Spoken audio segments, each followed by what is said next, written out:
యేసుక్రీస్తు రెండవ రాకడ అనగానే మనకు గుర్తొచ్చేవి మీద రావడం, ఆ పెద్ద బోర శబ్దం, దేవదూతలు. ఇవి గుర్తుకు రాగానే మన మైండ్ ఆటోమేటిక్ గా కొత్త నిబంధనలోకి వెళ్ళిపోతుంది.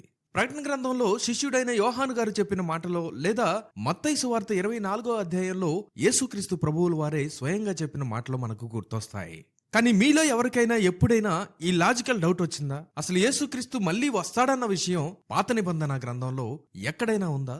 మోషే గారు, దావీదు గారు, యెషయా గారు లాంటి భక్తులు దీని గురించి ఏమైనా రాసుంటారా? నిజం చెప్పాలంటే మీరు పాత నిబంధన మొత్తం వెతికినా ఎక్కడా డైరెక్ట్ గా రెండవ రాకడ అనే పదం కనపడదు.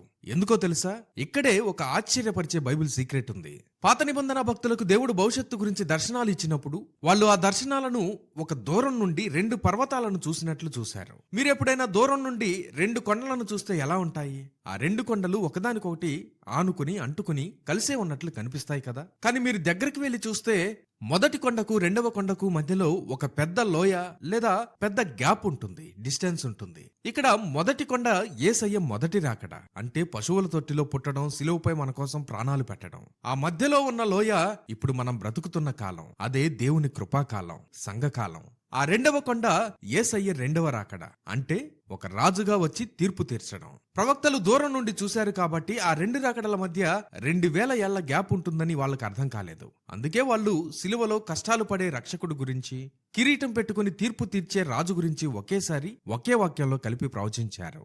అందుకే యేసుక్రీస్తు భూమి మీద బాలుడిగా పుట్టకముందే 100,000 ఏళ్ల క్రితం రాసిన పాత నిబంధన గ్రంథాల్లో ఆయన రెండవ రాకడ గురించి అద్భుతమైన ప్రవచనాలు దాగి ఉన్నాయి. ఆయన ఒక సామాన్యుడిగా కాకుండా ఒక గొప్ప రాజుగా వస్తాడని, ఈ భూమికి న్యాయంగా తీర్పు తీరుస్తాడని, ఈ రోగాలు, కష్టాలు, చావు అన్నీ పోగొట్టి ఒక కొత్త లోకాన్ని సృష్టిస్తాడని ప్రవక్తలు ఎంతో స్పష్టంగా రాసిపెట్టారు. ఈరోజు ఈ వీడియోలో పాత నిబంధనలో దాగి ఉన్న ఆ అద్భుతమైన సీక్రెట్స్ ఏంటో, ఆ ప్రవచనాల వివరణ ఏంటో దేవుని ఆత్మతో గ్రహిద్దాం. బైబిల్ మొదటి పేజీ నుండి చివరి పేజీ వరకు దేవుని ప్లాన్. పాత నిబంధనలో చాలా చోట్ల దావీదు వంశం నుండి ఒక రాజు వస్తాడు, ఆయన ప్రపంచాన్ని పరిపాలిస్తాడు అని ప్రవక్తలు చెప్పారు. యేసుక్రీస్తు మొదటిసారి భూమి మీదకు వచ్చినప్పుడు ఈ ప్రవచనాలు సగం నెరవేరాయి. కానీ మిగతా సగం ఆయన రెండవ రాకడలో నెరవేరబోతున్నాయి. ఉదాహరణకు మనందరికీ బాగా తెలిసిన యెషయా గ్రంథము 9వ అధ్యాయంలో ఒక ప్రవచనం ఉంది. యెషయా గ్రంథము 9వ అధ్యాయము 6వ వచనం నుంచి చూద్దాం. ఏలయనగా మనకు శిశువు పుట్టెను, మనకు కుమారుడు అనుగ్రహింపబడెను, ఆయన భుజము మీద రాజ్యభారముండును. ఆశ్చర్యకరుడు, ఆలోచనకర్త, బలవంతుడైన దేవుడు, నిత్యుడగు తండ్రి, సమాధానకర్తయగు అధిపతి అని అతనికి పేరు పెట్టబడను. ఇది మొదలుకొని మితి లేకుండా దానికి వృద్ధియు క్షేమమును కలుగునట్లు సర్వకాలము దావీదు సింహాసనమును రాజ్యమును నియమించును. న్యాయము వలనను నీతి వలనను రాజ్యమును స్థిరపరచుటకు అతడు సింహాసనాసీనుడై రాజ్య పరిపాలన చేయును. సైన్యములకు అధిపతియగు యెహోవా ఆసక్తి కలిగి దీనిని నెరవేర్చును. ఇక్కడ శిశువు పుట్టెను అన్నది యేసుక్రీస్తు మొదటి రాకడను సూచిస్తుంది. కానీ ఆ తర్వాత ఏముంది? ఆయన పరిపాలనకు అంతం ఉండదని, ఆయన రాజ్యాన్ని స్థిరపరుస్తాడని ఉంది. ఈ భూమి మీద ఇంకా శాంతి రాలేదు కదా, ఎక్కడ చూసినా యుద్ధాలే. ఆ ప్రిన్స్ ఆఫ్ పీస్, ఆ సమాధానకర్తయగు అధిపతి మళ్లీ వచ్చినప్పుడే ఈ భూమి మీద నిజమైన శాంతి వస్తుంది. అది ఆయన రెండవ రాకడకే సాధ్యం. అలాగే ఇర్మియా గ్రంథము 23వ అధ్యాయం 5వ వచనం నుంచి, యెహోవా ఈలాగు ఆజ్ఞ ఇచ్చుచున్నాడు, రాబోవు దినములలో నేను దావీదునకు నీతి చిగురును పుట్టించెదను, అతడు రాజై పరిపాలన చేయును. అతడు వివేకముగా నడుచుకొనుచు కార్యము జరిగించును, భూమి మీద నీతి న్యాయములను జరిగించును. అతని దినములలో యూదా రక్షణ నొందును, ఇశ్రాయేలు నిర్భయముగా నివసించును. యెహోవా మనకు నీతి అని అతనికి పేరు పెట్టుదురు. మన ప్రభు అయిన యేసుక్రీస్తు ఈ భూమి మీద రాజుగా కూర్చొని న్యాయంగా తీర్పు తీర్చే ఆ రోజు కోసమే దేవుని సంఘం ఇప్పుడు ఎదురు చూస్తోంది. పాత నిబంధన చదువుతున్నప్పుడు మీకు తరచుగా యెహోవా దినము, the day of the lord అనే పదం కనిపిస్తుంది. ఈ దినము గురించి ప్రవక్తలు చెప్పినప్పుడు దుర్మార్గులందరికీ వణుకు పుట్టేది. ఎందుకంటే అది దేవుడు తీర్పు తీర్చే భయంకరమైన రోజు. ఆ యెహోవా దినమై యేసుక్రీస్తు రెండవ రాకడ. యావేలు గ్రంథము 2వ అధ్యాయము 30వ వచనం నుంచి, మరియు ఆకాశమందును భూమి యందును మహత్కార్యములను అనగా రక్తమును, అగ్నిని, ధూపస్తంభములను కనపరచెదను. యెహోవా యొక్క భయంకరమైన ఆ మహాదినము రాకముందు సూర్యుడు తేజోహీనుడగును, చంద్రుడు రక్తవర్ణమగును. యెహోవా సెలవిచ్చినట్లు సియోను కొండ మీదను యెరూషలేములోను తప్పించుకొనిన వారందరూ, శేషించిన వారిలో యెహోవా పిలుచువారు కనబడుతురు. ఆ దినమున యెహోవా నామమును బట్టి ఆయనకు ప్రార్థన చేయు వారందరూ రక్షింపబడుతురు. ఇలాంటి భయంకరమైన వాతావరణం ఇంకా రాలేదు. యేసుక్రీస్తు తిరిగి వచ్చే ముందు ఆకాశంలో ఈ సూచనలు కనిపిస్తాయని ప్రకటన గ్రంథం 6వ అధ్యాయం కూడా చెప్తోంది. కానీ ఈ భయంకరమైన పరిస్థితుల్లో కూడా యావేలు ప్రవక్త ఒక నిరీక్షణనిచ్చాడు. యెహోవా నామమును బట్టి ప్రార్థన చేయు వారందరూ రక్షింపబడుతురు. జకర్యా గ్రంథము 14వ అధ్యాయము 1 నుంచి, ఇదిగో యెహోవా దినము వచ్చుచున్నది, అందు మీ యొద్ద దోచబడిన సొమ్ము పట్టణములోనే విభాగింపబడును. ఏలయనగా యెరూషలేము మీద యుద్ధము చేయుటకు నేను అన్యజనులందరినీ సమకూర్చబోచున్నాను. పట్టణము పట్టబడును, ఇండ్లు కొల్లపెట్టబడును, స్త్రీలు చెరపబడుతురు. పట్టణములో సగము మంది చెరపట్టబడి పోవుతురు, అయితే శేషించువారు నిర్మూలము కాకుండా పట్టణములో నిలుతురు. అప్పుడు యెహోవా బయలుదేరి తాను యుద్ధకాలమున యుద్ధము చేయు రీతిగా ఆ అన్యజనులతో యుద్ధము చేయును. ఆ దినమున యెరూషలేము ఎదుట తూర్పు తట్టుననున్న ఒలీవ కొండ మీద ఆయన పాదములుంచగా, ఒలీవ కొండ తూర్పు తట్టునకును పడమటి తట్టువకును నడిమికి విడిపోయి సగము కొండ ఉత్తరపు తట్టునకును సగము కొండ దక్షిణపు తట్టునకును జరుగును. గనుక విశాలమైన లోయ ఒకటి ఏర్పడును. కొండల మధ్య కనబడు లోయ ఆజీలు వరకు సాగగా మీరు ఆ కొండ లోయలోకి పారిపోవుతురు. యూదారాజైన ఉజ్జియా దినములలో కలిగిన భూకంపమునకు మీరు భయపడి పారిపోయినట్లు మీరు పారిపోవుతురు. అప్పుడు నీతో కూడా పరిశుద్ధులందరూ వచ్చెదరు. నా దేవుడైన యెహోవా ప్రత్యక్షమగును.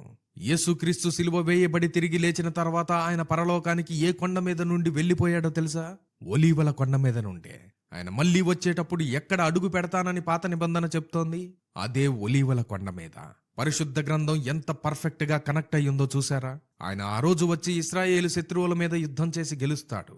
కొత్త నిబంధనలో యేసుక్రీస్తు తనను తాను ఎక్కువగా మనుష్య కుమారుడు అని పిలుచుకునేవాడు. అసలు ఆ టైటిల్ ఆయన ఎక్కడి నుండి తీసుకున్నాడో తెలుసా? పాత నిబంధనలోని దానియేలు గ్రంథం నుండి. దానియేలుకు ఒక దర్శనం వచ్చింది. దానియేలు గ్రంథము 7వ అధ్యాయము 13-14 వచనాలు.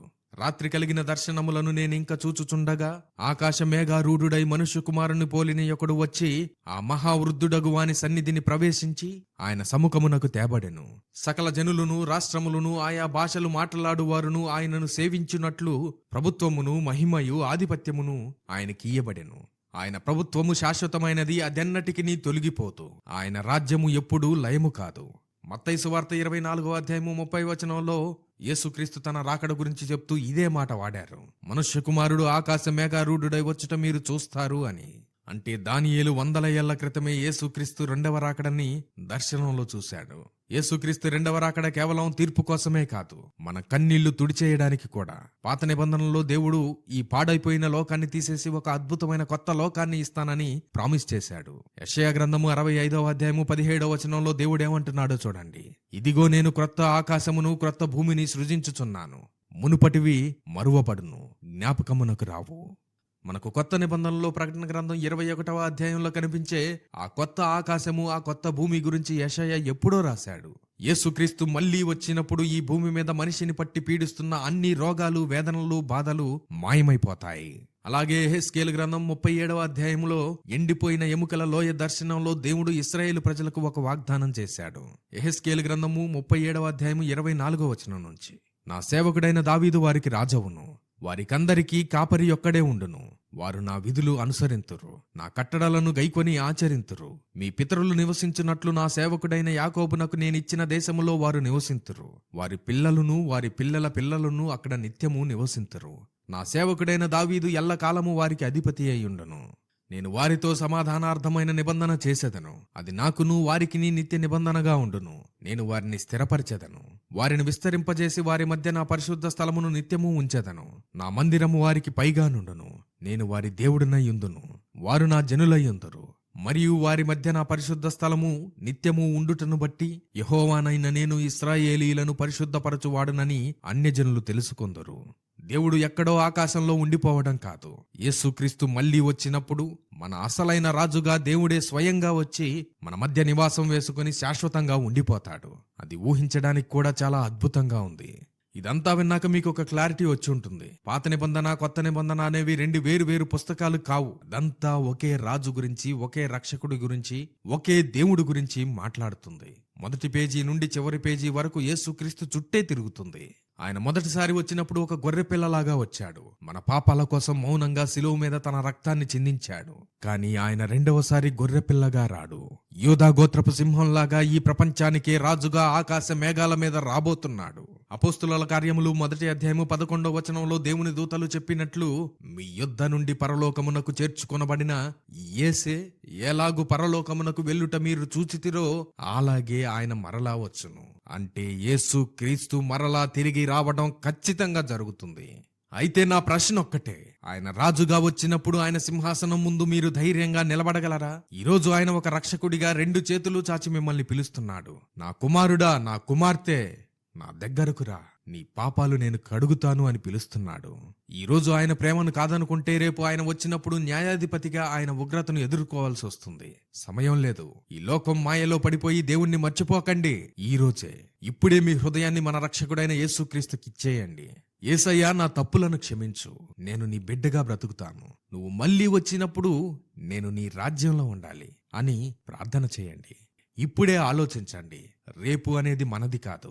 నీ సర్కిల్లో నీకు తెలిసిన ఎంతో మంది మనుషులు నేటికి రక్షణ లేకుండా బ్రతుకుతున్నారు. అలాంటి వారికి ఈ వీడియో నువ్వెందుకు షేర్ చేయకూడదు? యేసుక్రీస్తుకు శిష్యుడిగా నువ్వెందుకు మారకూడదు? ఒకసారి ఆలోచించు. ఖచ్చితంగా ఇప్పుడే